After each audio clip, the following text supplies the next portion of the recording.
What's up guys, welcome to my channel. Today I'm going to be talking about reviewing, highlighting the new Rode Wireless Go 2 charging case. I'm going to be going over all the cool new features from the first generation that they did update. I'm going to be going over all the specs, everything. As you know, I did a video on the original charging case that they came out with. Been using it ever since. It's probably been on a total of like 70 shoots with me at this point, not even exaggerating. Since the original one came out, I've been using the mess out of it. It's been great. There is a few things that I've noticed, in the last video that I made talking about this one. I gave it a pretty good review. There was a couple things that if you watched that video, you know I didn't like about it, that, I just had to get over. It was still better than charging with a bunch of cables.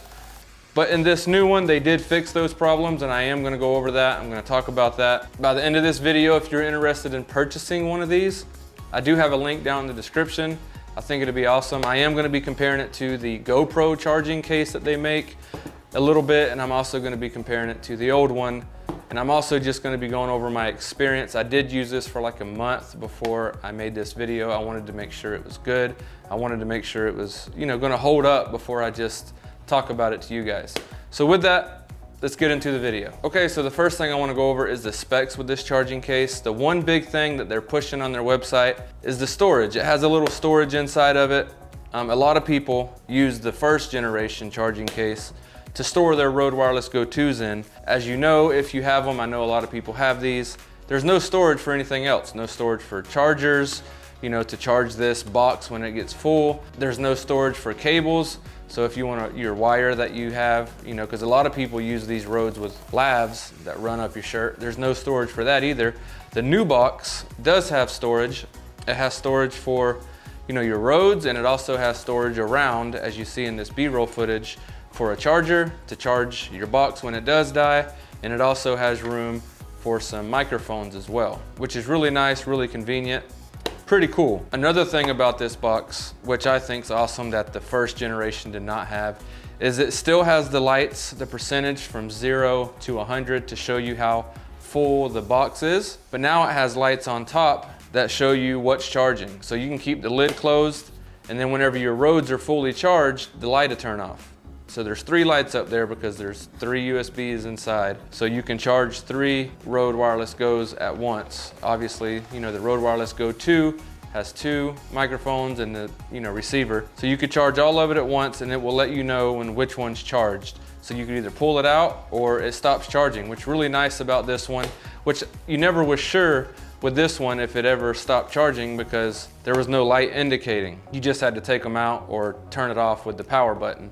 This one, also the button, you double click it, turns it all the way off.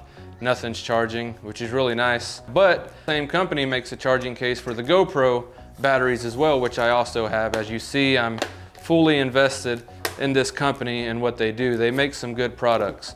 But I have the GoPro one, which I made a video on. It'll be up top. I think it's this side. Who knows? It could be that side. But it also has the lights. So they literally took this design off the GoPro one and added it for the Wireless Go 2 charging case, which I think is awesome.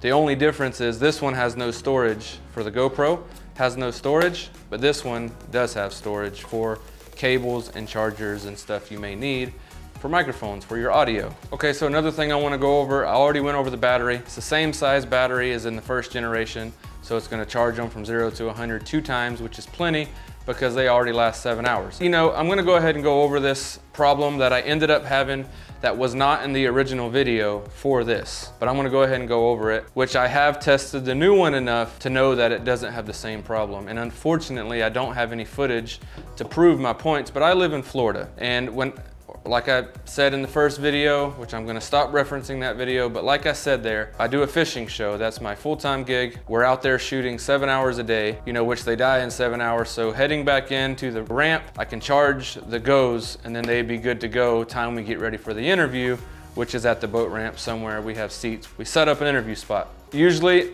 I get the Rodes from the guest and from the host, and then I put them in here to charge for a good 20 minutes, 30 minutes while we're setting up, maybe to an hour, setting up and driving in. So it has some time to charge. The 30 to 40 minute interview, there'll be plenty of batteries on the microphones to get that audio and we'd be good to go.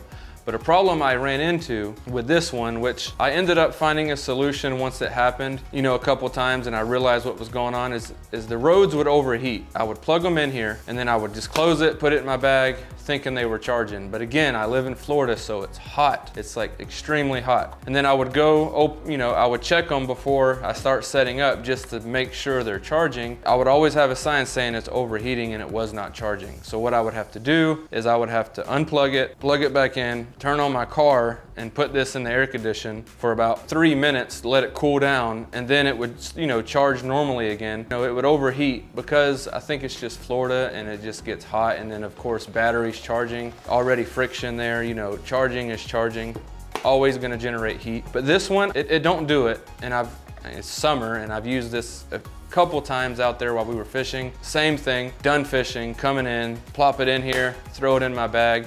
But it don't overheat, and I think the reason why it does not overheat, because the extra space in the box, I think it's given it extra room to breathe. So which is really handy for it not to overheat, but it don't overheat anymore with this box. It could be because it has a new chip in there to monitor when things are getting too hot. But again, a lot of people may not have had this problem, but I know I did. Okay, so another feature that this box has, which is really cool. It's, you know, we gotta put it in perspective. This is just a battery with 3 USB-C ports hanging out that fits your chargers perfectly for your roads. It's just a battery, so naturally, it's a reverse charger. You could plug in your USB-C here, plug it into your iPhone, plug it into your Android phone, and it's gonna charge it. Keep in mind, this is 3,400 milliamps, so your phone is gonna suck up that juice, but for emergencies, it is there.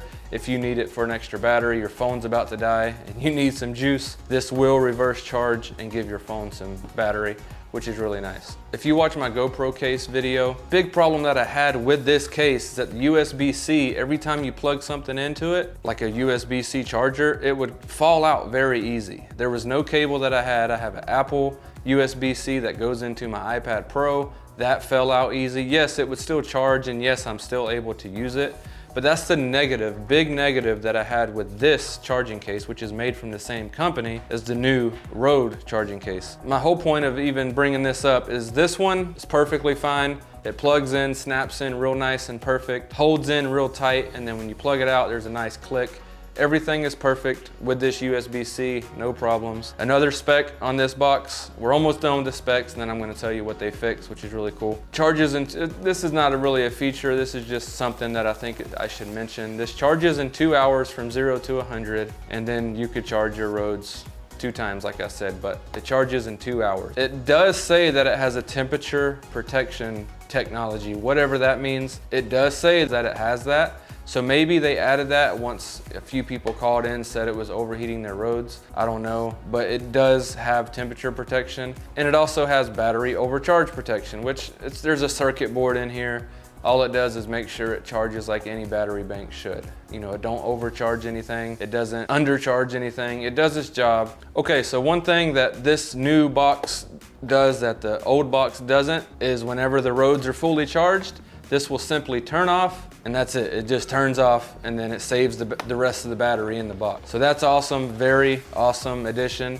I mean, that's common sense. I mean, you have to keep an eye on this one and literally, you know, click the power button when it's fully charged. But this one does, just when it's fully charged, it'll turn off. Pretty nice, simple feature, but it's nice that the new version has it, which is really awesome. Okay, so the last thing I wanna go over, the thing that kind of frustrated me with this box, you know, that they fixed with the new box, which is the lid. The hinge of this lid was garbage. It's just complete trash. And then it never closed all the way whenever it was full of microphones. It always closed there was always like a gap, a huge gap. It never fully closed. Yes, I still, you know, use this a lot. I've been on, like I said, 70 shoots. Still served its purpose. I could literally rip off the lid and still use this because it's about not carrying around a whole bunch of extra chargers. The new one, the hinge, is very tough. I mean, you hear no creaking on this one. I need to stop calling it this one, but it closes the magnet is nice and strong. As you see, it closes all the way with roads in there. So yeah, the lid is way better than the first generation. In my opinion, they actually listened to their customers. They gave us what we wanted. This one also has grip on the bottom, like it has rubber. So like you put it on a table, you cannot move it because it's, you know, has rubber. The old one, you can slide it around everywhere, do what you want. That's another minor thing. Also, it takes USB-C, which I went over this a little bit, but it takes USB-C, charges USB-C. It's just one port, output and input, one port. The old one had USB and USB-C. This one has just USB-C. You know, it's 2022, so, you know, that's all you need is USB-C. So with that, that's all there is to say in this video. There's a link down in the description if you're interested in picking one of these up. It's definitely a good product. They really upped their game with this new and improved version. Thanks for watching. Make sure you hit the like button, the subscribe button, and I'll see you in the next video.